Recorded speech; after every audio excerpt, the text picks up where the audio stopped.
again, I'm Lene. In this final program on managing workers' comp claims and cost, we'll show you how to control and contain the cost of employee work-related injury and illness claims to lower the cost of workers' compensation insurance. After watching this webinar, you'll know what actions a nonprofit agency can take to manage and reduce the cost of workers' compensation insurance, including how to minimize workers' compensation insurance premium cost, and how to reduce the cost of employee work-related injury incidents and claims.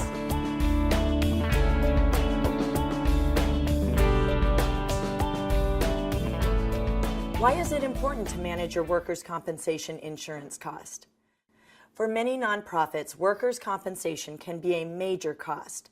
Nonprofit agencies that manage and lower workers' compensation insurance cost will provide more financial resources for agency services and programs, demonstrate concern for employee well-being, which motivates employee loyalty and commitment, provide a platform for improving agency productivity and performance by increasing employee and manager accountability, and demonstrate to the public your commitment as a responsible employer and community member.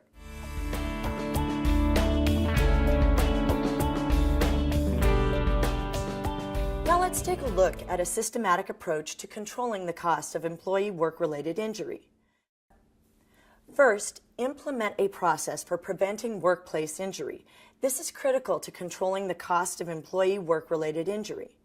To implement the components of such a system, you need to create awareness among all agency staff about the importance of preventing work-related injury and illness. Establish a formal policy and standard operational procedures for preventing injury incidents. Establish clear standards and implement processes for documenting and reporting injuries and incidents. Implement workplace safety programs to contain the cost of injury incidents and open claims. Maintain ongoing process for managing, monitoring, and closing work-related injury claims in the most timely manner possible. And maintain a dynamic and effective return-to-work policy and program. What can nonprofit agencies do to reduce employee work-related injury claims and related costs? Nonprofit organizations can take the following 7 actions to reduce and contain the cost of workers' compensation insurance. 1. Select the appropriate insurance broker or agent. 2. Make sure the information used to determine workers' compensation insurance cost is accurate. 3. Establish agency-wide cost containment goals. 4. Create a safe work environment for employees. 5. Reward employees' safe work behavior and discipline unsafe work behavior. 6. Develop a plan for managing work-related injury incidents. And 7. Manage employee work-related injury claims. Let's take a closer look at these 7 actions, starting with 1. Selecting the right broker or agent is the critical first step for managing workers' compensation insurance cost. To select the right broker or agent, you should choose an agent that understands the unique services of nonprofits and how to properly classify employees.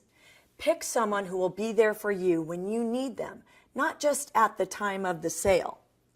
Shop around, ask other nonprofits who they use, and do they meet their organization's needs. Choose an agent who has a service staff who will be there when you can't get a hold of the agent. Here are a few more tips to follow while you are selecting the right insurance provider. Know your insurance policy inside and out. Understand the content of your policy, its cost structure, and what your insurer will do to help you manage and control cost. Know your claims history. Study the past 5 years of your workers' compensation claims history. Look for patterns in injury type and frequency. Identify the most common types of injuries, and note patterns of the use of the same doctors, chiropractors, and lawyers. Here is the next cost-reducing measure you can take.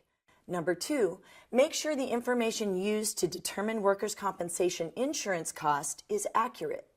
Your premium is the amount of money you pay for your insurance. Your premium is determined by your employee count, your employees' job classifications, your payroll, and your past claim history. Your projected premium will be based on either projected salaries or actual salaries reported monthly. In both models, it's important to make sure your salaries are being reported correctly and under the correct class code. If your carrier is billing you on projected salaries, you will be required to give a final payroll at the end of your policy year. You will then receive either a credit or a reconciling charge. One of the most often identified sources of elevated premium cost is inaccurate job classification. There are over 600 class codes for identifying employees by the type of work performed. Each classification differs in the level of potential risk of injury or illness. A common error among nonprofit organizations is to use the same class code for all employees. This type of error can significantly increase the cost of workers' compensation insurance. It is very important to have updated, accurate job descriptions. You should also provide your broker or agent with accurate information about your workforce and the jobs they perform. Your Experience Modifier Score, or XMOD, is the statistical mechanism that insurers use to determine your annual premium cost. The XMOD score compares your claims with other companies of comparable payroll size that do similar work with similar types of job classifications. The XMOD adjusts your premium to the average number of claims of comparable organizations. An XMOD over 100% means you have more claims than comparable organizations. Your XMOD score is calculated annually. When you help reduce the number of claims from your agency, it lowers your XMOD score and reduces the cost of your workers' compensation insurance premium. The more claims you have, the higher your XMOD score will be. Remember, it's not only the size of your claims that results in an elevated XMOD, but also the frequency of your claims. Fewer claims, even if they're small amounts, results in a lower XMOD and a lower premium. To contain cost, work with your broker or agent and insurance carrier to close any open claims prior to your agency's annual XMOD calculation. On to number 3, establish agency-wide cost containment goals. To obtain cost containment goals, you should strive to reduce the number of work-related injury incidents and injuries, reduce the number of days lost from work due to injury, target a percentage decrease in workers' compensation premium. For example, a 20% decrease in a premium cost over a designated period of time, and decrease the number of open claims by 40%. Your fourth action should be to create a safe work environment for your employees. Containing workers' compensation insurance costs is a human resource management issue. It's a fundamental responsibility of every employer to keep employees safe from work-related injury. Safe work behavior should be established as a standard policy and practice.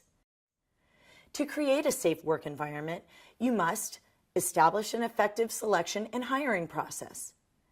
Create a high-quality new employee orientation program that includes a safe work behavior component. Implement an ongoing safe work behavior training program. Include a safe work behavior responsibility in all job descriptions. And maintain a reward and discipline system for employee safe work performance. Communication is the cornerstone for successfully creating a safe work environment for employees. You should communicate to employees how the cost of unsafe work behavior impacts the organization's ability to carry out its mission, why it is important for all employees to carry out their work assignment in a safe way, what is meant by safe work practices, what is expected of employees as it relates to safe work behavior, and how the agency will recognize, acknowledge, and reward employee safe work efforts. Now, number 5. Reward employees safe work behavior and discipline unsafe work behavior. Establish a reward and recognition program for commendable safe work performance. You should acknowledge and recognize safe work through safe work team group meetings, monthly safety reports, newsletters or employee intranet, education and training programs, and quarterly managers meetings. Clearly define in each manager's or supervisor's job description their workplace safety management responsibilities and accountabilities. Establish standard procedures on how to carry out the workplace safety management responsibility. Make workplace safety management a core component of a manager or supervisor's performance evaluation. Include workplace safety management so it has direct impact on every manager's and supervisor's performance assessment. You should establish safe work behavior as standard management policy and practice. Safe work behavior should be a core requirement for continued employment. In fact, all job descriptions should have a safe work performance component. All employees should receive regular education on safe work behavior. Additionally, you should include a written safe workplace policy in the Employee Safety Manual or Handbook. Here is number 6.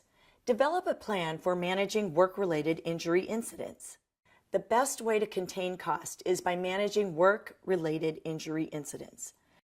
Effective injury management is a critical component of every nonprofit's workers' compensation insurance cost containment effort. It's the first step in taking control of work-related injury liability and cost. This is also a core component of reducing the cost of claims. Incident management should be centrally managed, preferably by the Human Resources Manager. You should also have in place a reliable process for investigating and reporting work-related injuries.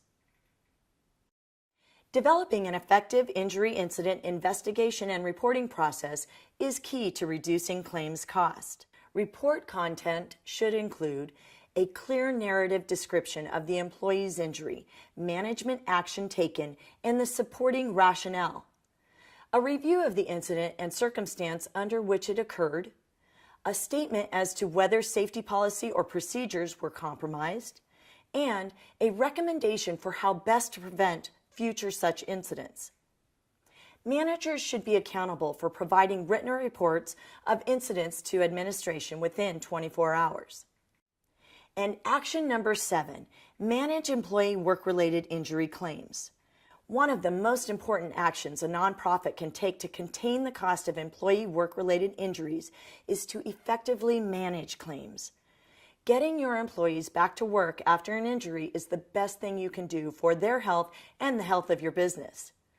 The State of California Department of Industrial Relations has this posted on their website.